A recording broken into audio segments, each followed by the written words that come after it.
योगी सरकार ने अब अखिलेश सरकार की कई योजनाओं पर कैंची चलाने का फैसला किया है, लेकिन कई फैसलों की वजह से ये माना जा रहा है कि यूपी अब हिंदुत्व की प्रयोगशाला बनता जा रहा है। हालांकि योगी सरकार इस खबर का खंडन कर रही है, लेकिन अल्पसंख्यक हितों से जुड़े मामलों में बीजेपी सरकार की दलील है कि वो अल्पसंख्यकों को समाज से अलग नहीं मानते। ऐसे में ऐसी योजनाओं की समीक्षा उनकी अहमियत के आधार पर की जाएगी। अल्पसंख्यक कोटे को खत्म करने की बात आ रही है, इस पर क्या पूरी तैयारी है आप लोग की? किस तरह से ये फैसला लिया गया, वजह क्या है? ऐसा कुछ नहीं है। भारतीय जनता पार्टी की सरकार बनने के पहले ही घोषणा थी और माननीय मोदी जी ने, उत्तर प्रदेश के माननीय मुख्यमंत्री माननीय योगी जी ने, दोनों ने कहा है सबका साथ सबका विकास। जात पात मत मजहब धर्म संप्रदाय के आधार पर नहीं, मानवीय आधार पर जो भी इस श्रेणी में आता है उसके सबके साथ समान व्यवहार का हम आधार है।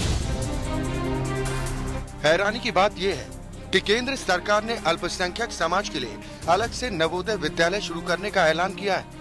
अगर सबका साथ सबका विकास सरकार का नारा है और अल्पसंख्यकों का अलग से कोटा देने को वो पक्षपातपूर्ण मानती है, तो नवोदय विद्यालय अलग से क्यों बनाने का ऐलान किया जा रहा है?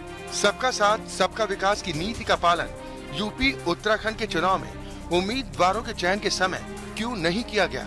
बीजेपी ने एक भी मुस्लिम उम्मीदवार को टिकट देना जरूरी क्यों नहीं समझा?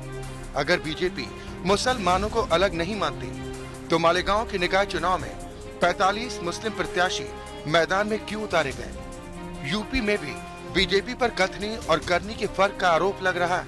एंटी रोमियो स्क्वाड बनाने, अवैध बूचड़खाने बंद करने, पश्चिमी यूपी से हिंदुओं के पलायन को चुनावी मुद्दा बनाने के बाद राष्ट्रवाद और सांप्रदायिकता पर बहस कराने के मुख्यमंत्री योगी के बयान को हिंदू राज्य की प्रयोगशाला के तौर पर देखा जा रहा है। प्रधानमंत्री और मुख्यमंत्री किसी वर्ग विशेष या किसी खास तबके के नुमाइंदे नहीं होते। ऐसे में सीएम योगी का सबका साथ सबका विकास का नाम जपने भर से काम नहीं चलेगा।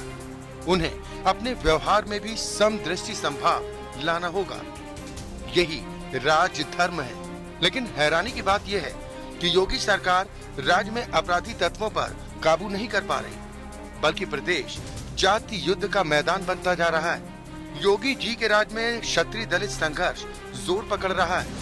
मुसलमान दहशत में हैं, उनकी उम्मीदें टूटती जा रही हैं। बहुसंख्यकवाद को लोकतंत्र बताया जा रहा है। ऐसे में इस तरह का संदेश देना भारत की साझा संस्कृति ही नहीं, विश्व बंधुत्व में विश्वास करने वाले हिंदुत्व के साथ भी द्रोह से कम नहीं है। Bureau report, APN.